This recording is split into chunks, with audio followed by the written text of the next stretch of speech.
Ya, Assalamualaikum warahmatullahi wabarakatuh, anak-anakku sekalian. Pada pertemuan ini, Bapak akan mencoba mengungkap bagaimana cara merekap angket dan mendeskripsikannya. Ya, Bapak telah menyebarkan angket kemandirian belajar. Ini responnya alhamdulillah cukup banyak. Hanya untuk keperluan simulasi sekarang, Bapak hanya melibatkan 20 responden saja. Yang Bapak tampilkan ini respondennya tidak diekspos siapa-siapa. Responden 1 sampai 20 itu ada di rahasia peneliti ya, dalam hal ini di Bapak. Jadi Anda semua nggak usah malu mengisi karena nanti akan diketahui bagaimana kemandirian belajar, enggak ya. Jadi ini hanya untuk keperluan penelitian saja. Nah, seperti yang telah kita ketahui bersama, bahwa angket itu ini kita buat berdasarkan eh, indikator dari variabel yang kita teliti. Nah, indikator itu diperoleh dari pendapat para ahli. Ya. Jadi ini variabel penelitiannya mengenai kemandirian belajar. Ini indikatornya ada 7. Nah, dari 7 indikator itu, Bapak tuangkan dalam angket pernyataan. Ini Bapak ambil masing-masing indikator ini 3. Aslinya banyak ya, tapi untuk keperluan penelitian ini atau simulasi ini Bapak ambil 3 saja. Ya. Nah, pada kesempatan ini kita belajar mendeskripsikan saja dulu ya.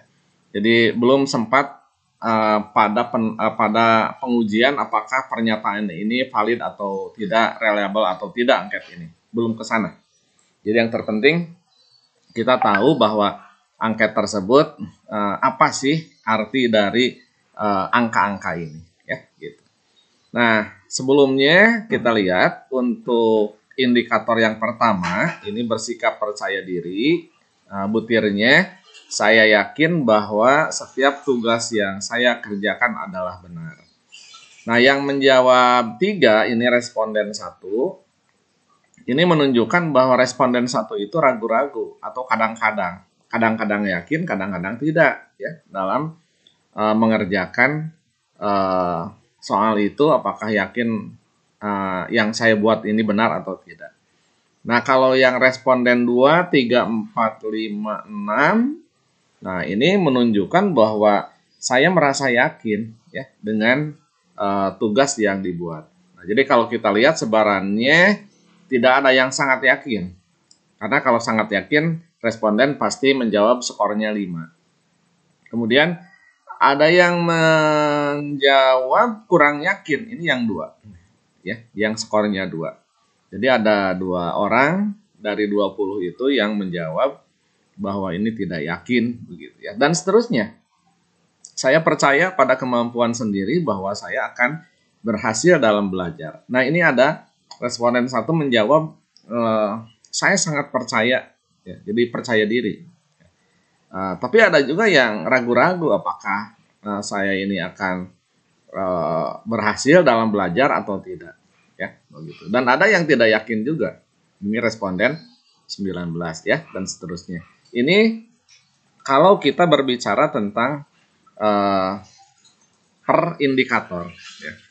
Indikator kemampuan yang lainnya yaitu mampu untuk tidak selalu bergantung pada orang lain. Sama perekapannya seperti tadi ya. Nah, dari sini setelah direkap ini kita cari jumlahnya berdasarkan skor butir ya. Skor butir pernyataan maksudnya.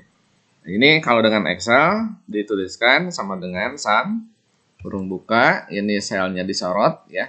Responden 1 itu sel D baris keempat sampai dengan sel W baris keempat juga ya. Kemudian kita enterkan.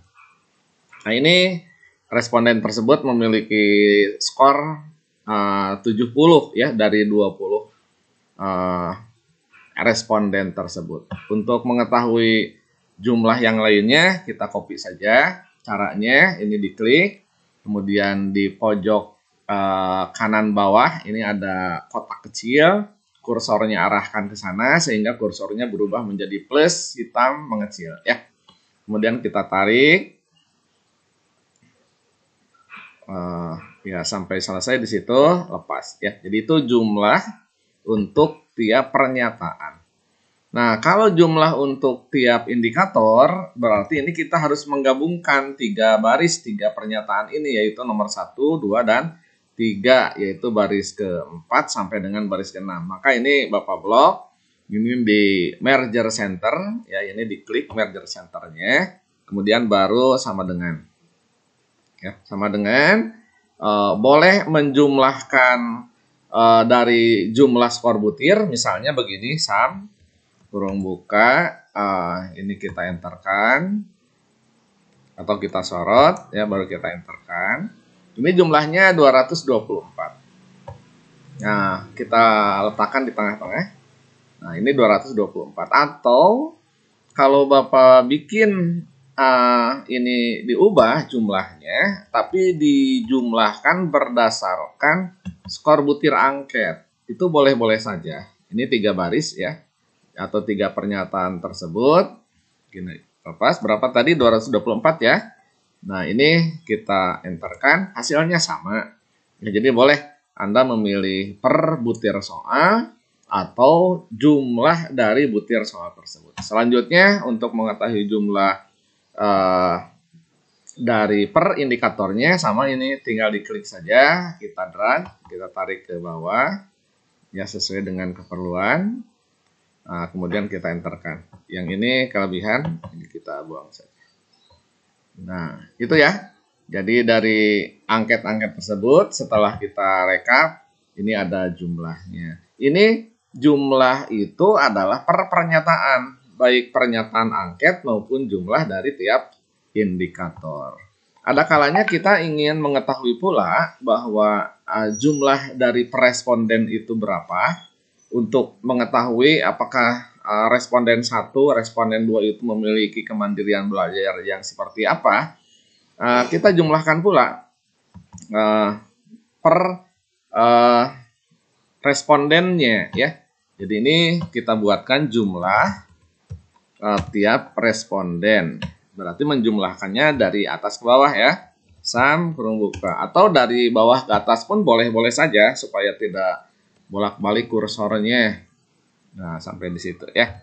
Nah, ini jumlahnya 66. Ini kita coba pakai kotak dulu. Kemudian letaknya kita senterkan. Nah, kita klik sel yang berisi 66 itu, kita tarik untuk mengetahui jumlahnya ya. Jadi ini adalah jumlah dari masing-masing responden. Ya. Nah, jadi baik itu jumlah per pernyataan angket yang 70, yang 79 dan seterusnya, atau jumlah per indikatornya yang 224, 158 dan seterusnya, maupun jumlah tiap responden. Ya, jadi responden pertama skor angketnya 66, yang kedua 63 dan seterusnya. Ya, itu saja dulu. Nanti di sesi berikutnya kita akan mencoba mendeskripsikan apa arti 66, apa arti 63, apa arti 55, apa arti 203 ini ya. Nah, jadi harus kita terjemahkan angka-angka ini supaya memiliki makna. Itu saja untuk sesi yang pertama. Silakan disimak dan Anda coba formulasinya di Excel. Ini data ini Bapak akan kirimkan supaya Anda semua bisa mencobanya secara mandiri.